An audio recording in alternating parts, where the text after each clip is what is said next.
Ekosistem dan pelestarian sumber daya hayati.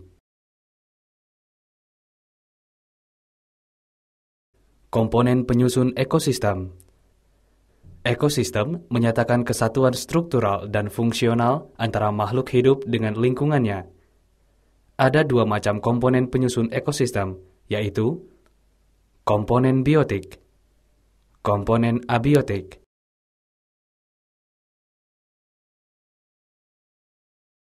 Komponen biotik. Komponen biotik yaitu semua makhluk hidup yang menyusun suatu ekosistem berdasarkan fungsi atau tingkatan trofiknya. Komponen biotik dapat dibedakan menjadi 3 jenis, yaitu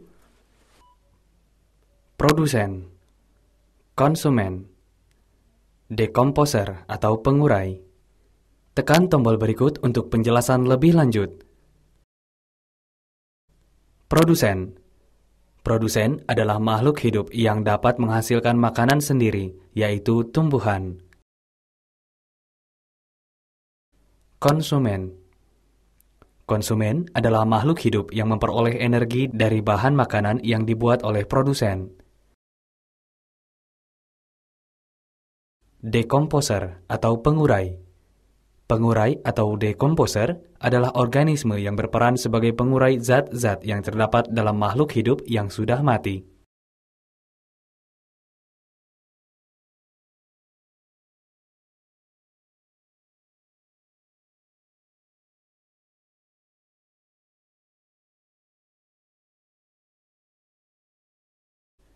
Komponen abiotik. Komponen abiotik merupakan tempat hidup, makanan, dan kondisi yang diperlukan oleh komponen biotik. Komponen abiotik terdiri dari air, tanah, suhu, cahaya matahari, udara. Tekan tombol berikut untuk penjelasan lebih lanjut. Air. Air berfungsi sebagai pelarut zat-zat dalam tubuh, sistem pengangkut, dan tempat berlangsungnya reaksi-reaksi biokimia di dalam tubuh. Keberadaan air pada suatu ekosistem sangat mempengaruhi jenis makhluk hidup yang dapat hidup. Tanah. Keadaan tanah menentukan jenis tumbuhan yang dapat hidup dan jenis-jenis tumbuhan akan menentukan jenis-jenis hewan yang dapat hidup. Suhu. Suhu mempengaruhi reaksi biokimiawi di dalam tubuh. Setiap makhluk hidup memerlukan suhu optimum untuk pertumbuhan dan perkembangannya. Cahaya matahari. Cahaya matahari diperlukan untuk proses fotosintesis tumbuhan hijau.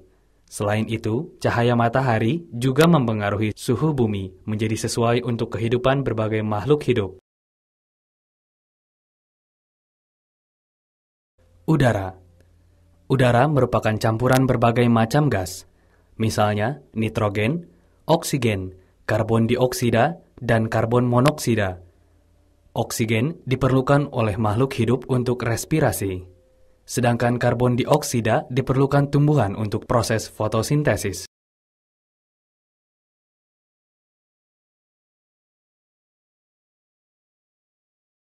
Keseimbangan ekosistem. Komponen abiotik yang mempengaruhi ekosistem juga terus-menerus mengalami perubahan. Perubahan ini menyebabkan terjadinya perubahan pada komunitas dan ekosistem.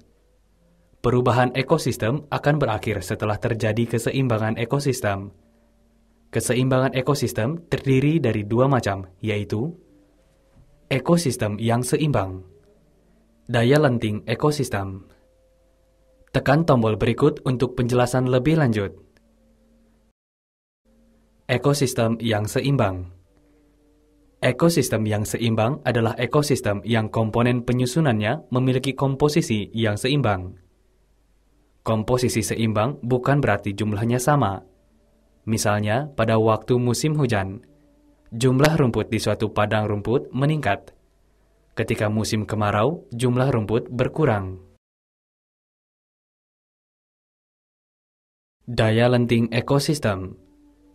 Daya lenting ekosistem adalah kemampuan ekosistem untuk pulih kembali dalam keadaan seimbang apabila ekosistem yang seimbang mendapat gangguan. Keseimbangan ini dapat mengakibatkan perubahan yang dapat menyebabkan terbentuknya keseimbangan baru.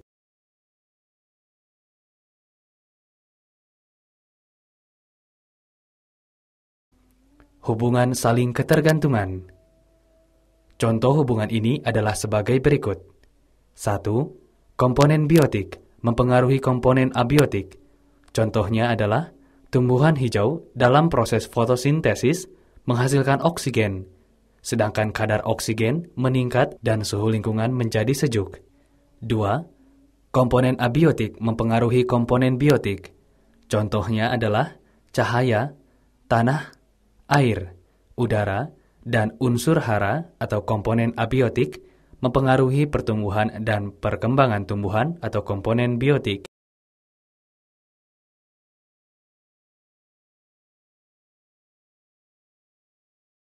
Rantai makanan.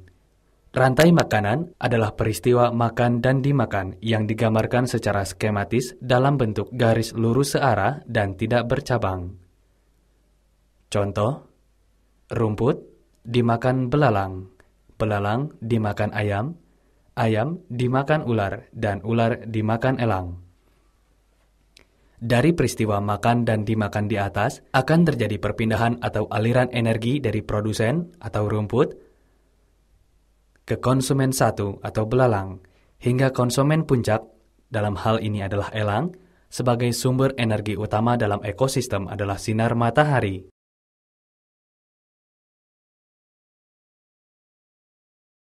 Jaring-jaring makanan. Di alam, beberapa proses makan dan dimakan atau rantai makanan saling berkaitan membentuk sebuah jaring-jaring makanan.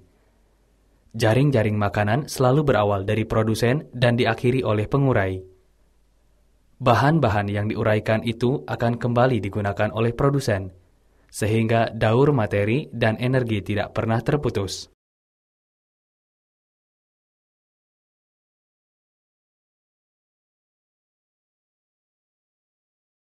Piramida makanan.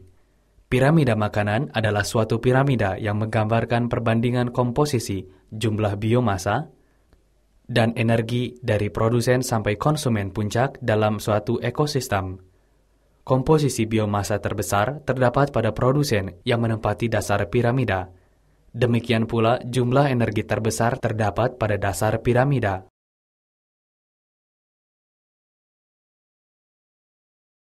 Jenis-jenis interaksi antar organisme. Terdapat beberapa jenis hubungan antar makhluk hidup, yaitu sebagai berikut. Hubungan netral, hubungan simbiosis, hubungan kompetisi, hubungan predasi.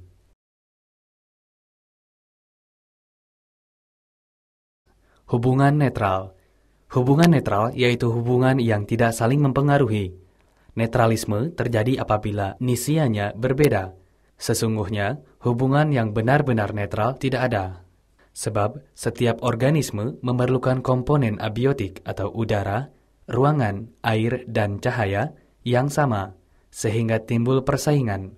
Contoh, hubungan antara kambing dan ayam yang dipelihara manusia dalam kandang yang berdekatan. Hubungan simbiosis.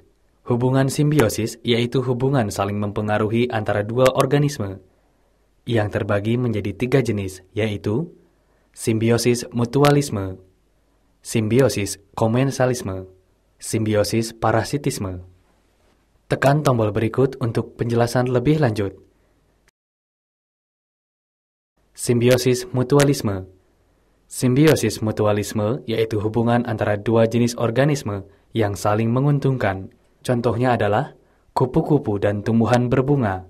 Kupu-kupu memperoleh madu dari bunga, sedangkan tumbuhan berbunga dibantu proses penyerbukannya. Simbiosis komensalisme. Simbiosis komensalisme yaitu hubungan antara dua jenis organisme, di mana yang satu diuntungkan dan yang satu lagi tidak dirugikan saat saling berinteraksi. Contohnya adalah tanaman anggrek dengan pohon yang ditumpanginya. Tanaman anggrek diuntungkan karena dapat hidup di pohon yang ditumpanginya, sedangkan pohon tidak mendapatkan keuntungan atau kerugian. Simbiosis parasitisme. Simbiosis parasitisme yaitu hubungan antar dua jenis organisme yang merugikan salah satu pihak, sedangkan pihak yang lain diuntungkan saat berinteraksi. Contoh lain adalah kutu yang hidup pada kulit hewan. Kutu mendapat untung karena menghisap darah, sedangkan hewan dirugikan karena darahnya dihisap dan menjadi gatal-gatal.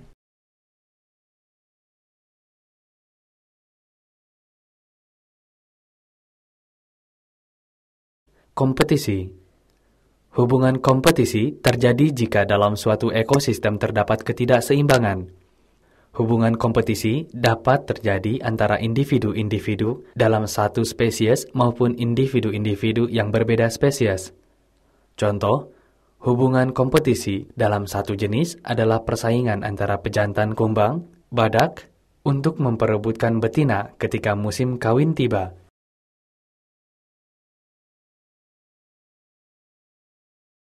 Hubungan predasi. Hubungan predasi yaitu hubungan antara organisme yang memangsa dan organisme yang dimangsa. Contohnya adalah hubungan antara rusa dengan singa. Meskipun tampaknya kejam, hubungan predasi diperuntukkan untuk mengendalikan jumlah populasi mangsa. Pentingnya menjaga kelestarian keanekaragaman tumbuhan dan hewan. Kelestarian keanekaragaman jenis makhluk hidup harus senantiasa diperhatikan agar keseimbangan ekosistem selalu terjaga. Ekosistem yang seimbang diperlukan untuk mempertahankan kehidupan manusia. Keanekaragaman tumbuhan dan hewan penting untuk kesejahteraan manusia.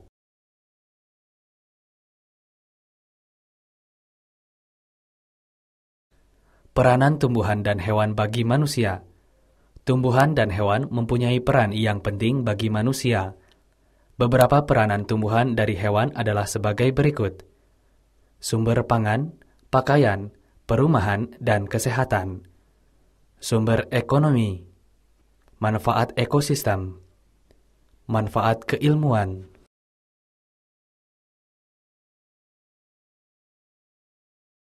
Sumber pangan, pakaian, perumahan, dan kesehatan. Perhatikan makanan yang tersaji di meja makan. Dari manakah kita mendapatkan bahan makanan itu? Semua berasal dari makhluk hidup. Pakaian juga berasal dari makhluk hidup. Misalnya, sutra dan kapas. Untuk mendirikan perumahan, kayu merupakan bahan dasar yang penting. Di bidang kesehatan, penggunaan obat tradisional yang berasal dari makhluk hidup sebagai alternatif pengobatan.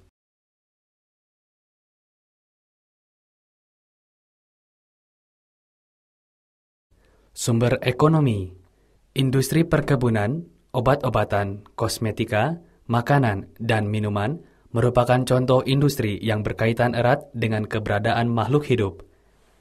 Selain itu, banyak jenis-jenis makhluk hidup yang dapat dipanen dari alam atau hutan dan diperdagangkan langsung, misalnya rotan, umbi-umbian, hewan buruan, dan buah-buahan. Jadi, keanekaragaman makhluk hidup merupakan sumber ekonomi bagi masyarakat dan bangsa Indonesia. Manfaat ekosistem. Keanekaragaman makhluk hidup berperan penting untuk menjaga keseimbangan ekosistem. Contoh, tumbuhan di hutan tropis banyak menghasilkan oksigen dan menyerap banyak karbon dioksida dari udara. Dikatakan bahwa hutan hujan tropis merupakan paru-paru dunia karena peranan pentingnya menjaga keseimbangan komposisi gas di udara.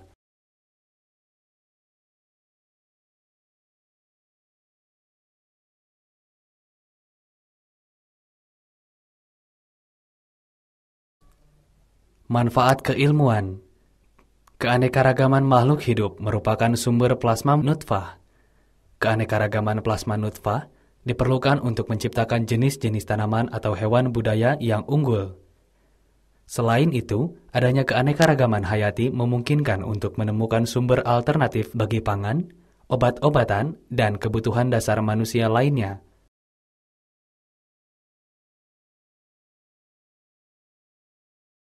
Usaha pelestarian keanekaragaman makhluk hidup.